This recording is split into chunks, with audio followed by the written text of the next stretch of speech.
sincera devoção, teu culto celebrar.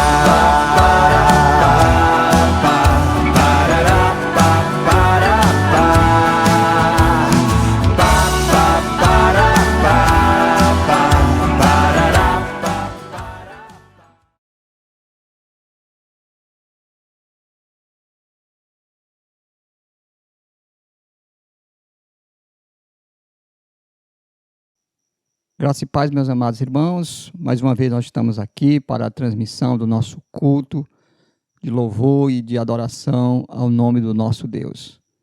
Vamos, então, neste momento, iniciar com uma porção da palavra de Deus que se encontra no Salmo 104, nos versículos 31 até 35. Salmo 104, versículos 31 até o versículo 35. Diz assim a palavra do Senhor nosso Deus: a glória do Senhor seja para sempre. Exulte o Senhor por suas obras. Com só olhar para a terra, ele a faz tremer. Toca as montanhas e elas fumegam. Cantarei ao Senhor enquanto eu viver. Cantarei louvores ao meu Deus durante a minha vida. Seja-lhe agradável a minha meditação, eu me alegrarei no Senhor. Desapareçam da terra os pecadores, e já não subsistam os perversos. Bendize, ó minha alma, ao Senhor. Aleluia. Que o Senhor nosso Deus aplique a sua palavra nos nossos corações. Amém. Vamos orar, meus irmãos. Senhor nosso Deus, amado Pai, Deus santo, santo, santo, o Deus que está entronizado acima de tudo e de todos, o Deus soberano, o Deus onisciente, o Deus onipresente, onipotente, o Deus e Pai de nosso Senhor Jesus Cristo. É também o nosso Pai Celeste, a quem temos o privilégio de entrar na Tua presença, Senhor, para invocar o Teu nome, para suplicar o Teu favor, para este culto que agora nós estamos iniciando.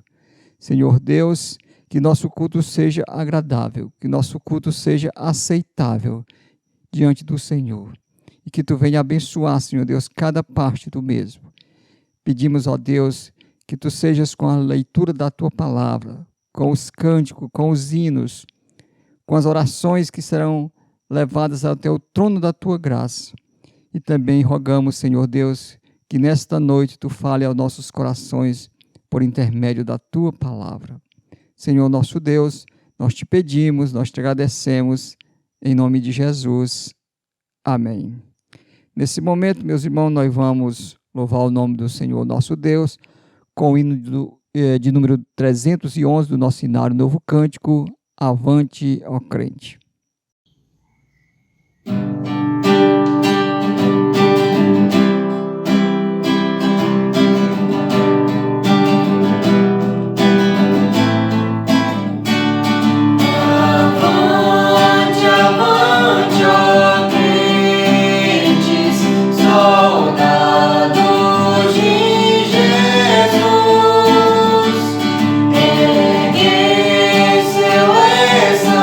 Bye.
amados irmãos, vamos fazer uma leitura devocional que se encontra no Salmo 119, nos versículos de 89 ao versículo 104. Salmo 119, versos 89 a 104, diz assim a palavra do nosso Deus. Salmo 119, 89, diz assim: Para sempre, ó Senhor, está firmada a tua palavra no céu. A tua fidelidade estende-se de geração em geração. Fundaste a terra e ela permanece. Conforme os teus juízos, assim tudo se mantém até hoje, porque a teu dispor estão todas as coisas. Não fosse a tua lei ter sido meu prazer, há muito já teria eu perecido na minha angústia. Nunca me esquecerei dos teus preceitos, visto que por eles me tem dado vida. Sou teu, salva-me, pois eu busco os teus preceitos. Os ímpios me espreitam para perder-me, mas eu atento para os teus testemunhos. Tenho visto que toda perfeição tem seu limite, mas o teu mandamento é ilimitado. Quanto amo a tua lei, é a minha meditação todo dia. Os teus mandamentos me fazem mais sábios do que os meus inimigos, porque aqueles eu os tenho sempre comigo. Compreendo mais do que todos os meus mestres, porque medito nos teus testemunhos. Sou mais prudente do que os idosos, porque guardo os teus preceitos. De todo mau caminho desvio os pés, para observar a tua palavra. Não me aparto dos teus juízos, pois tu me ensinas. Quão doces são as tuas palavras ao meu paladar, mais que o mel à minha boca. Por meio dos teus preceitos consigo entendimento. Por isso detesto todo o caminho de falsidade. Que o Senhor, mais uma vez, aplique a sua palavra aos nossos corações. Amém, meus irmãos. Oremos mais uma vez. Bendito Deus, nosso amado Pai. Ó Senhor, diante da tua palavra, a qual nós acabamos de ler, como ela é maravilhosa, Senhor, e como ela é doce ao nosso paladar, de como ela nos ensina, de como ela nos exorta, e de como ela é importante, Senhor, para as nossas vidas. Senhor Deus, nós te louvamos pela revelação da tua palavra santa em nossos corações. Pai amado, nós também pedimos que esta palavra possa encontrar lugar nos nossos corações e que esta palavra viva e eficaz também venha moldar o nosso andar, o nosso caminhar diante de ti.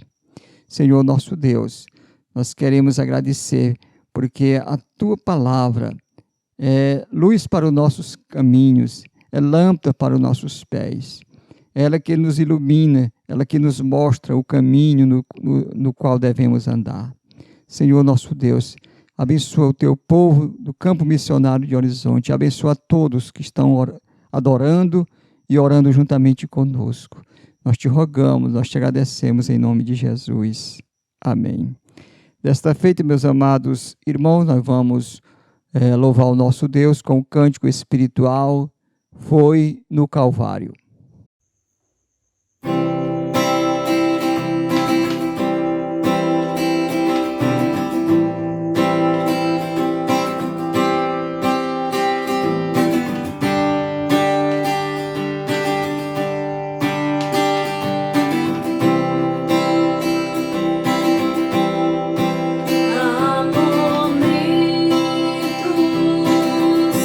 Que as palavras não resolvem.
Agora, amados irmãos, vamos fazer uma leitura da palavra de Deus, onde nós estaremos tendo por base a nossa palavra pastoral nesta noite. Vamos abrir no livro de Lamentações de Jeremias, capítulo 3, nos versos 21 a 23. Lamentações de Jeremias, capítulo 3, 21 a 23, diz assim, a palavra do nosso Deus. Quero trazer à memória o que me pode dar esperança. As misericórdias do Senhor são a causa de não sermos consumidos, porque as suas misericórdias não têm fim. Renovam-se cada manhã. Grande é a tua fidelidade. Que Deus abençoe a sua palavra nos nossos corações. Meus irmãos, do que é que trata esse livro chamado de Lamentações de Jeremias? Os irmãos já podem ter uma ideia pelo próprio nome do livro. É realmente um livro de lamentação. É um livro que fala basicamente de três coisas. Fala do juízo de Deus, quando Deus infligiu o castigo ao povo de Judá, através da grande nação da Babilônia, por causa dos pecados do seu povo. Então, no sexto século antes de Cristo, mais precisamente já pelo ano 587, 586 antes de Cristo, houve a invasão e houve a destruição completa daquela cidade. Alguém já disse que se a destruição de Jerusalém fosse semelhante a um acidente de carro, a administradora da seguradora diria que houve uma perda total. E de fato, meus irmãos, uma perda total. A palavra de Deus registra que foram mortos todas as pessoas importantes, príncipes, reis, ricos, pobres, todas as pessoas, destruído todos os prédios importantes da cidade.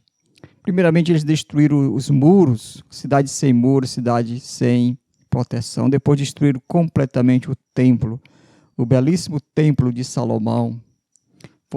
Foi totalmente destruído. Eles mataram ao fio da espada homens, mulheres, crianças, e levaram alguns cativos para servirem na corte de Nabucodonosor. Então alguém já disse que foi realmente uma perda total. Esse livro também fala da justiça de Deus.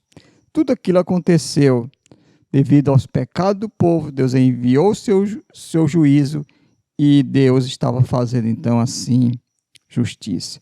Meus irmãos, aqueles que ficaram em Jerusalém ficaram numa situação terrível, situação realmente de calamidade, talvez algo nunca visto na face da terra. Todo o livro de Jeremias, são 5 capítulos, fala exatamente disso.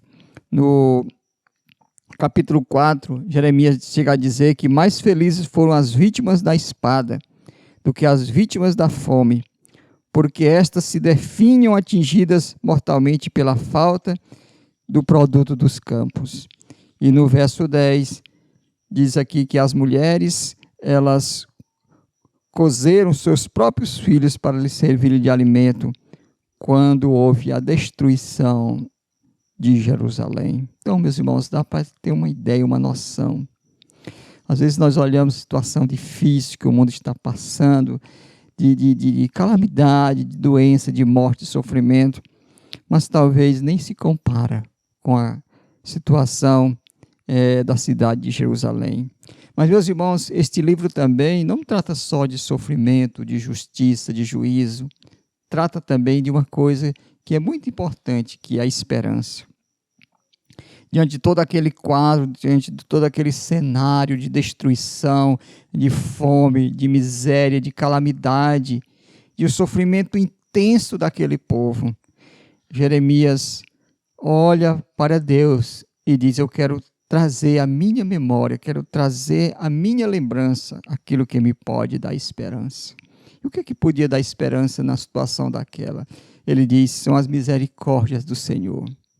E ele diz que as misericórdias do Senhor são a causa de nós não sermos consumidos, dizimados, destruídos da face da terra. O que ele estava dizendo é o seguinte, é que se a situação estava ruim, a situação poderia ficar bem pior. Mas Deus renovava a sua misericórdia para com o seu povo. O sofrimento foi intenso. O sofrimento foi realmente algo degradante, algo terrível, algo talvez nunca experimentado no mundo todo. Mas no meio de tudo aquilo havia uma esperança. Aquele povo era o povo do Senhor. Deus estava castigando, corrigindo, disciplinando. Mas Deus estava também renovando as suas misericórdias sobre aquela nação, sobre aquele povo. De forma, meus irmãos, que nos momentos difíceis que nós estamos atravessando, nós queremos dizer como o profeta Jeremias, eu quero trazer à memória o que me pode dar esperança. E lembrar que se a situação está ruim, ela poderia estar bem pior. Ela poderia estar num grau mais terrível, mas as misericórdias do Senhor têm impedido que a situação se realmente agrave. E Deus tem tido tanta misericórdia de nós, tanta misericórdia da população do nosso estado, da nossa cidade, do nosso país e do mundo todo, é que as coisas agora começam a surgir uma luz no fim do túnel. As coisas começam a dar sinal de que vão realmente melhorar. Deus tem usado a medicina, o avanço da tecnologia para trazer a vacina, para fazer um tratamento mais eficaz contra toda essa situação que nós estamos vivendo. Mas não é a inteligência, a capacidade dos homens, somente. É Deus que está usando tudo isso, porque a sua misericórdia está sendo renovada sobre nós e sobre as nossas vidas. Então, meus irmãos, vamos clamar pela misericórdia de Deus. Vamos pedir que o Senhor possa ter piedade de nós. E vamos lembrar sempre que no meio de tudo isso, nós podemos olhar para cima, olhar para o alto e dizer, eu quero trazer à memória o que me pode trazer esperança. Que Deus possa abençoar a sua palavra em nossos corações. Amém. Vamos orar. Bendito Deus, nosso amado Pai. Nós queremos, Senhor Deus, neste momento te louvar, porque o Senhor Deus é tão bom. Porque o Senhor Deus é tão misericordioso. Porque se a situação, Senhor, está ruim, se a situação não está favorável, se temos passado momentos difíceis, se temos muitas vezes até chorado, temos até lamentado, Senhor Deus, a situação do nosso país, dos nossos entes queridos e até mesmo de muitos irmãos das nossas igrejas, devemos lembrar, Senhor, que poderia estar bem pior. Queremos trazer à memória tudo que o Senhor já fez de bom por nós e que o Senhor vai continuar fazendo. Nós clamamos pela Tua misericórdia, clamamos pela Tua compaixão, clamamos, Senhor Deus, que o Senhor olhe para nós e olhe, Senhor Deus, reconhecendo que somos apenas pó, somos fracos e frágeis, somos pecadores, mas somos também, Senhor Deus, Teus filhos amados, que o Senhor resgatou através do sangue do Teu amado Filho. Senhor, assim como Tu restaurou a sorte do Teu povo, depois de 70 anos do cativeiro, assim, Senhor, restaura a nossa sorte também. Dá-nos, Senhor Deus, o privilégio de podermos continuar fazendo a Tua obra presencialmente, continuar fazendo o Teu trabalho, construindo o templo para a glória do Teu nome. Nós te pedimos, ó Deus, mais uma vez, tem misericórdia de nós, em nome de Jesus. Amém. Meus irmãos, desta feita nós vamos louvar o nome do nosso Deus com o cântico do hino Salmo 46.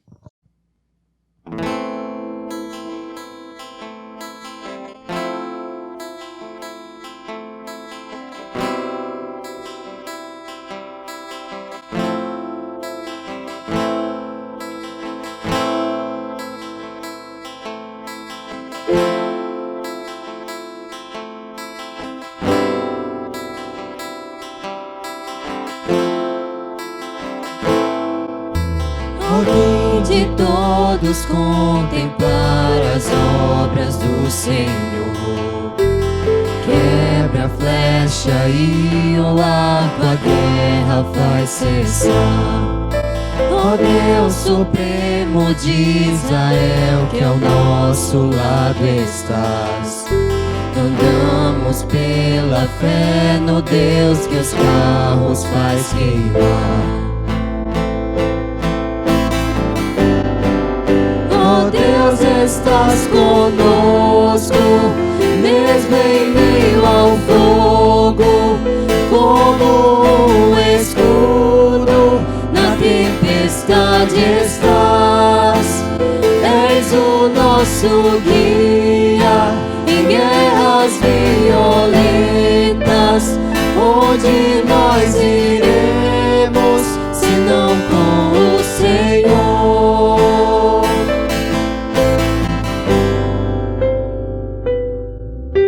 Deus de Jacó, o forte Deus, tua voz se faz ouvir. Treme a terra e os montes, faz-os abalar. Ó Deus, conhece os corações e a vida tu nos dás. Ó Deus, que treme os montes, venha nos fazer vencer. Deus, estás conosco, mesmo em meio ao fogo, como um escudo na tempestade estás. És o nosso guia em guerras violentas. Onde nós iremos, senão com o Senhor?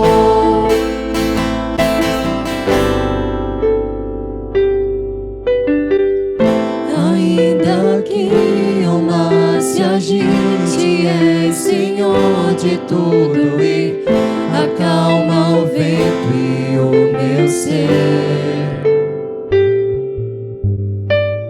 Mesmo que as nações se agitem, os povos bramem, Deus, eu sei que no controle tu estás.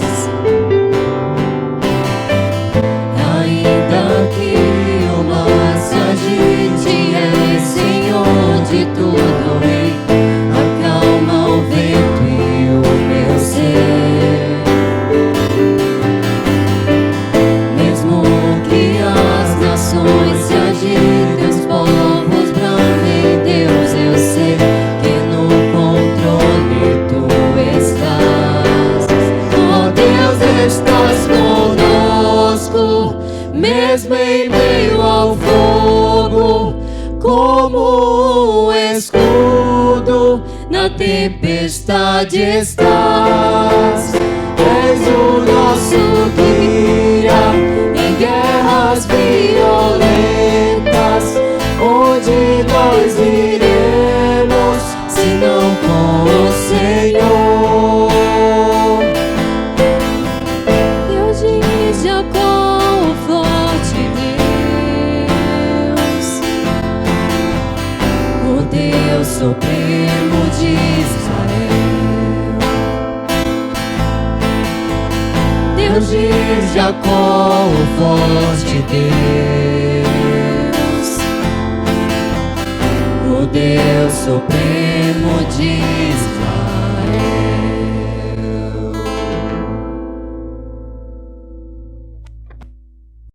Agora, meus amados irmãos, nós vamos dar continuidade à nossa exposição do livro de Romanos, a Epístola de Paulo aos Romanos, no capítulo 7, nos versículos de 7 até o versículo 13.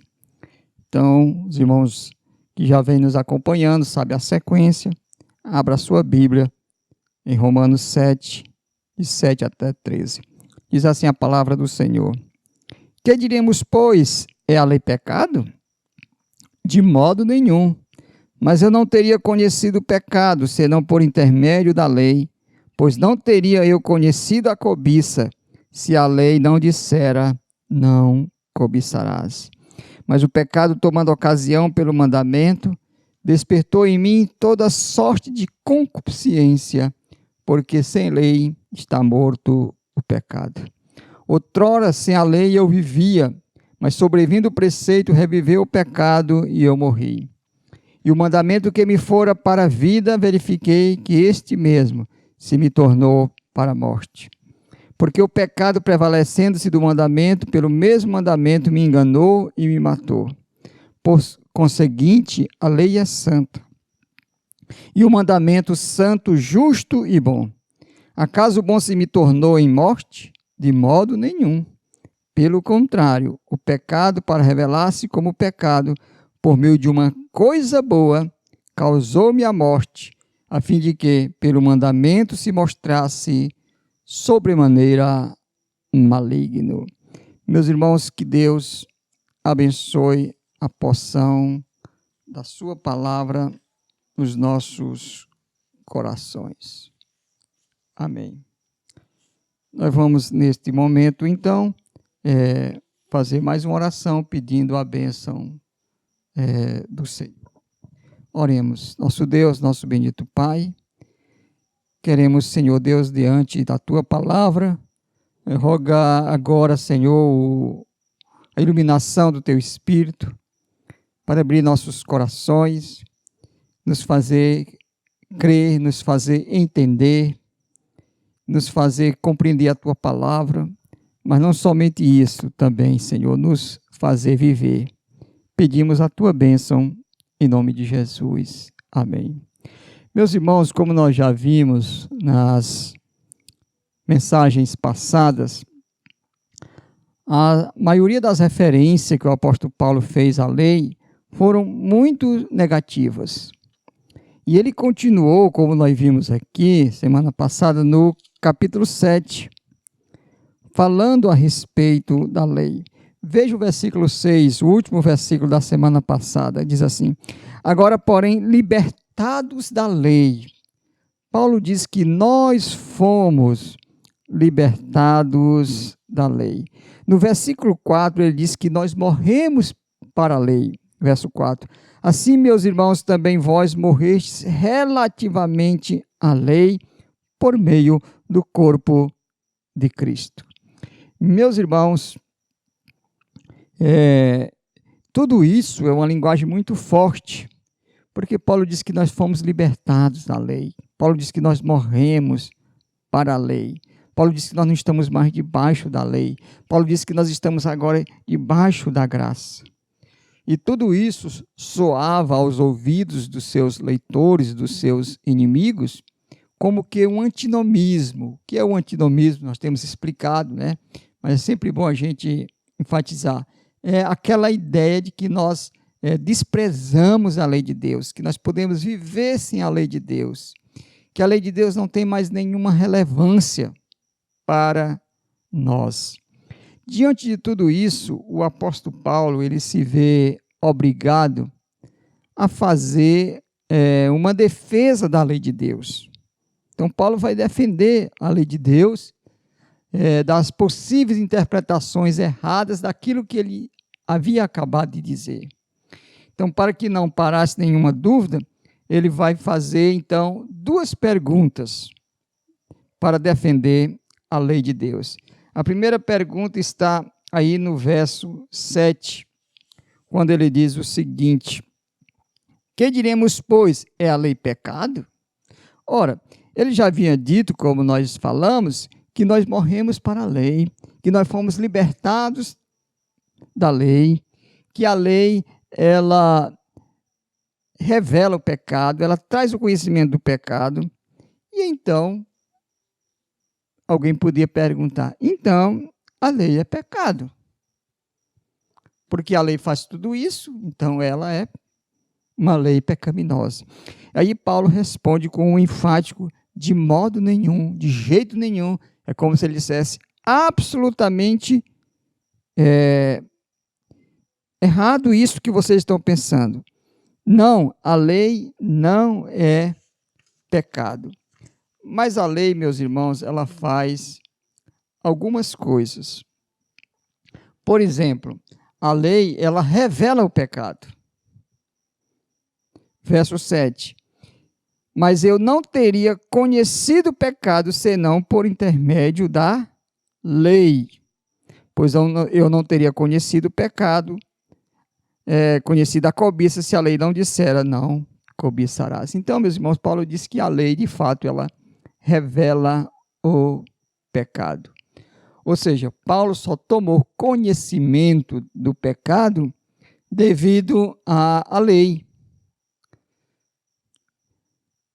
Foi a lei que revela o nosso pecado. E o pecado, particularmente que ele está falando aqui, é a questão da cobiça.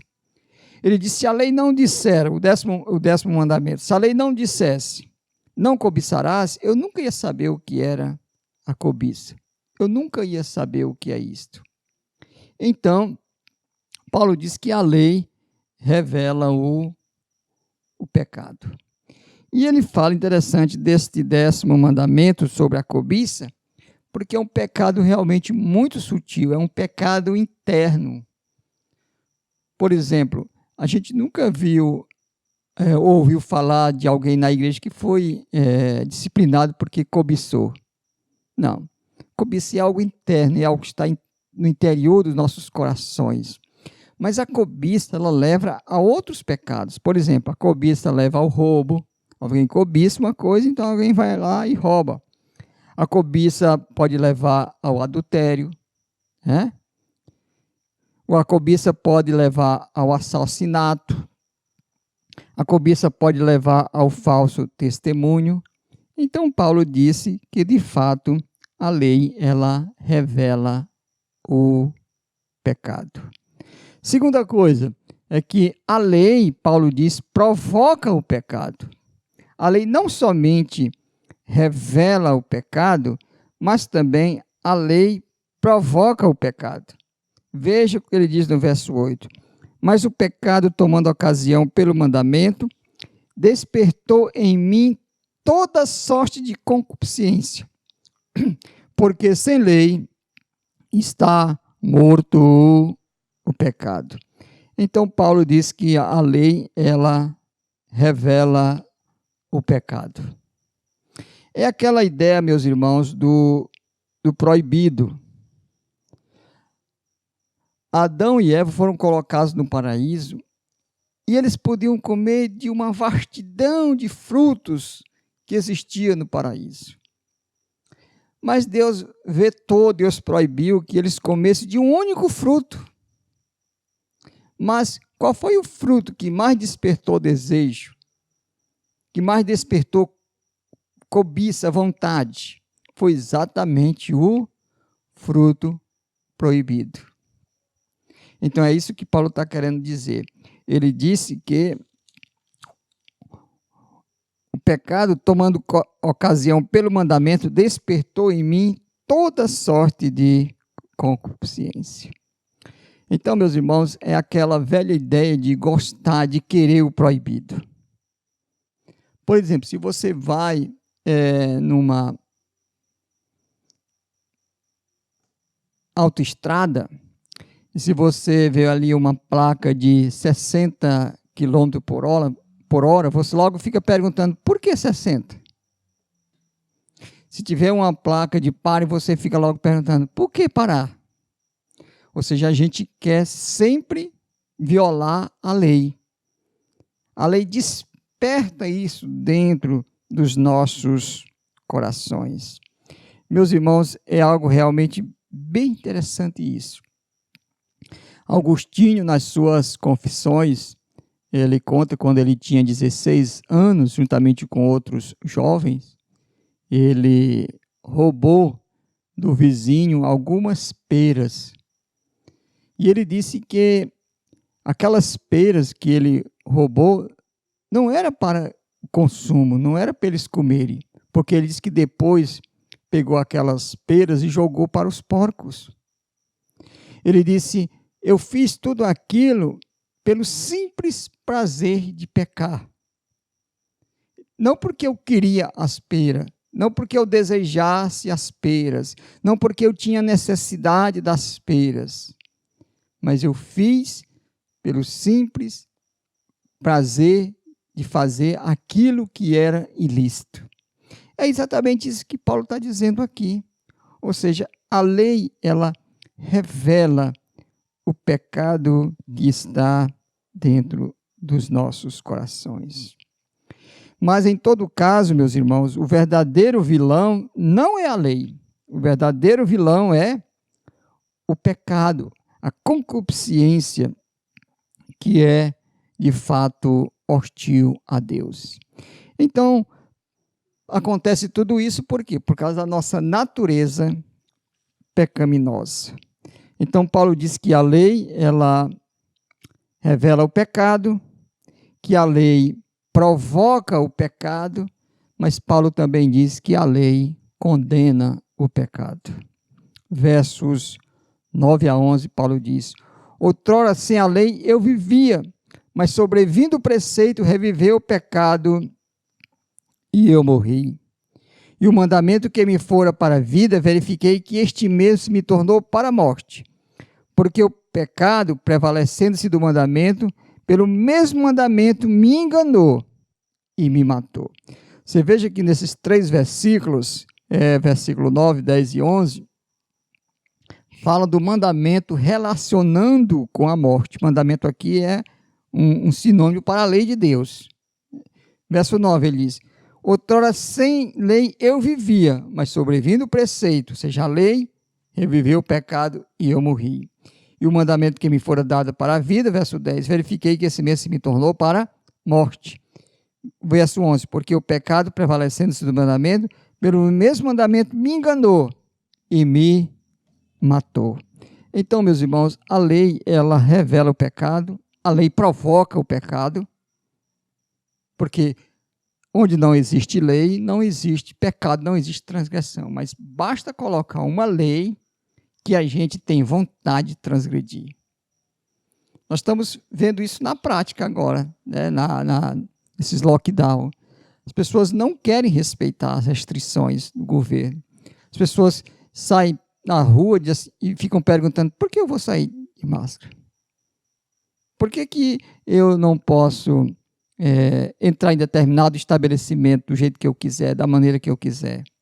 Por que eu tenho que me recolher a determinada hora só porque o governo mandou? Então, aquela ideia de gostar de fazer o proibido.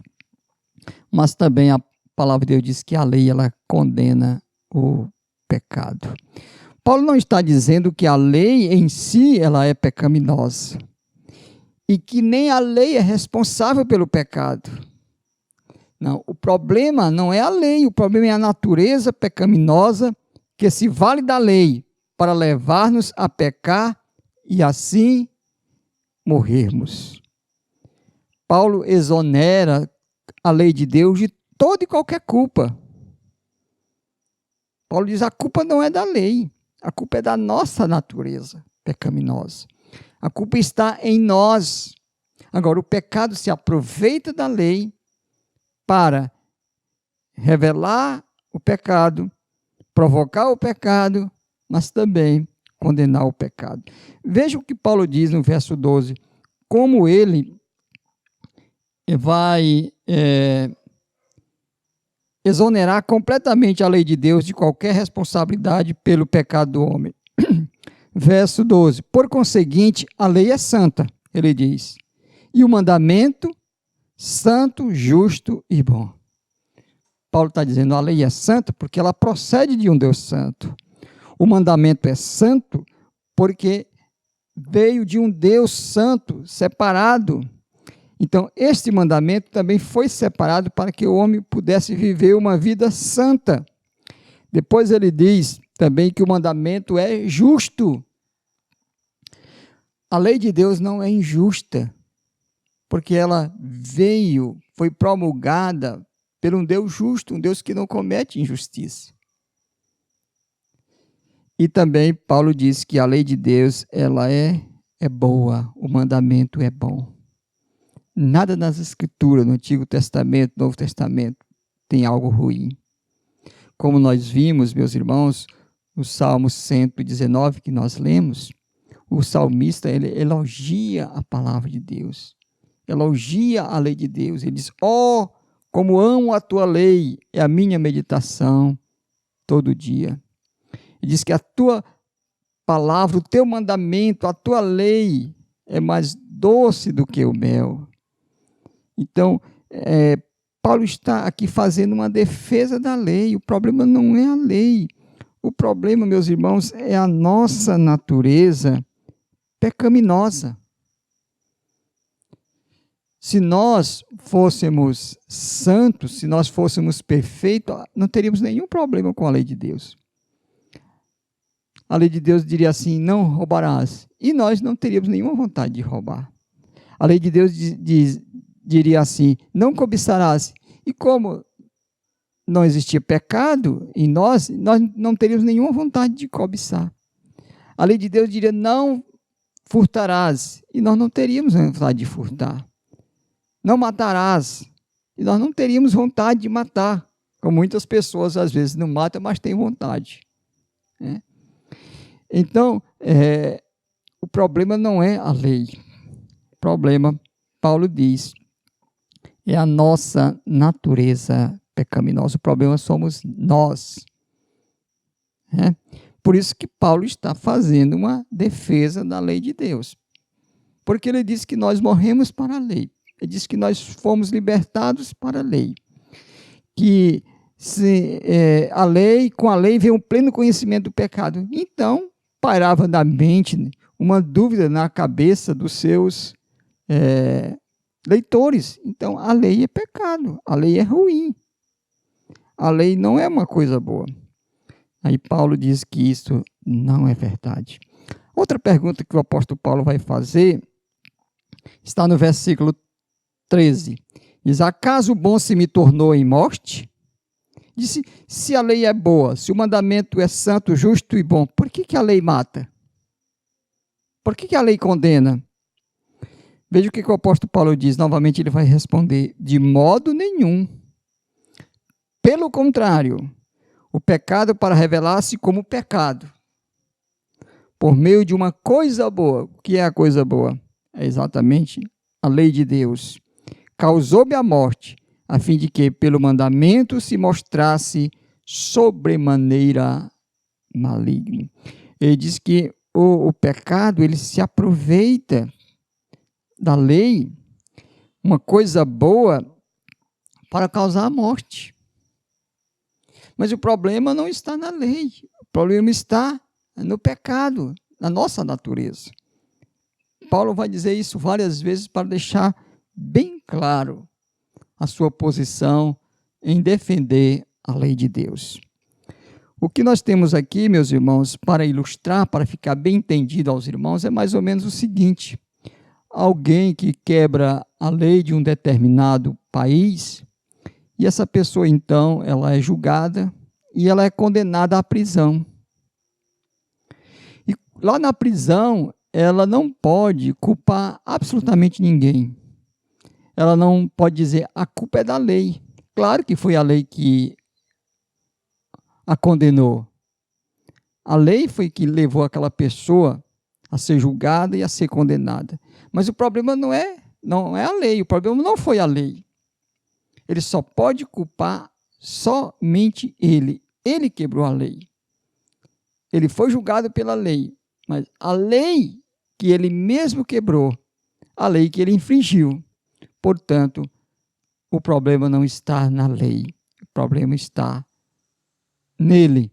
Assim também, meus irmãos, em relação à palavra de Deus, em relação à lei de Deus, em relação ao pecado, o problema não está na lei de Deus.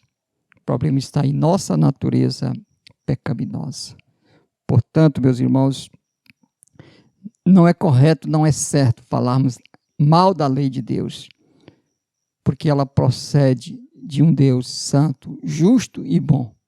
Todos os seus mandamentos, todos os seus preceitos, todos os seus testemunhos são justos, são fiéis e merecem ser meditados e vivenciados por cada um de nós. Então vamos continuar ainda no capítulo 7 e vamos chegando onde o apóstolo Paulo vai fazer, continuando a sua defesa da lei de Deus, mostrando que a lei de Deus não é culpada do nosso pecado. Nós somos culpados, porque nós somos pecadores. Que o Senhor tenha misericórdia de nós, que o Senhor aplique a sua palavra nos nossos corações. Amém. Vamos nesse momento, meus irmãos, mais uma vez, orar ao nosso Deus.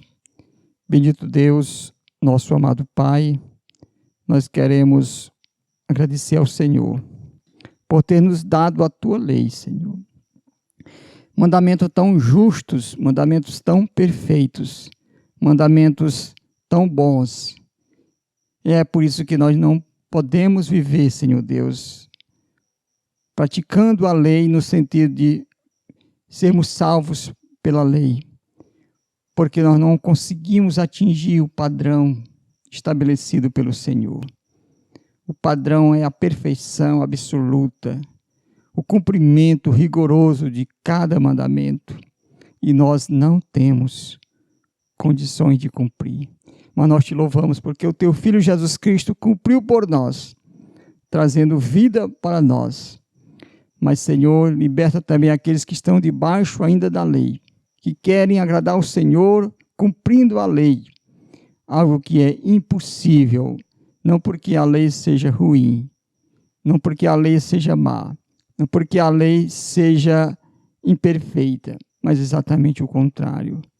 A tua lei é tão perfeita, a tua lei é tão boa, tão santa, que nenhum mortal pode conseguir atingir o padrão que o Senhor estabeleceu na tua palavra. Senhor, tem misericórdia de nós. Nós te pedimos e nós te agradecemos em nome de Jesus. Amém. Nesse momento nós vamos louvar o nosso Deus com o hino do nosso inário Novo Cântico 144, Segurança e Alegria.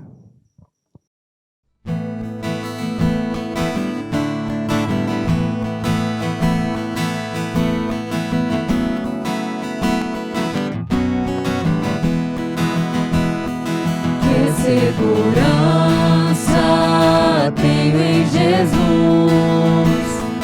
pois Ele gozo, paz, vida e luz. Com Cristo herdeiro, Deus me aceitou, mediante o Filho que me salvou. Conto essa história cantando assim: Cristo na cruz foi morto por mim. Conto essa história cantando assim: Cristo na cruz foi morto por mim. Inteiramente me submeti, plena alegria nele senti. Anjos descendo, trazem dos céus provas da graça que vem de Deus. Conto essa história cantando assim: Cristo na cruz foi morto por mim. Conto essa história cantando assim: Cristo na cruz foi morto por mim. Firmado em Cristo, no seu amor, estou contente em meu Salvador. Esperançoso hei de viver por Jesus Cristo, por seu poder. Conta essa história cantando assim: Cristo na cruz foi morto por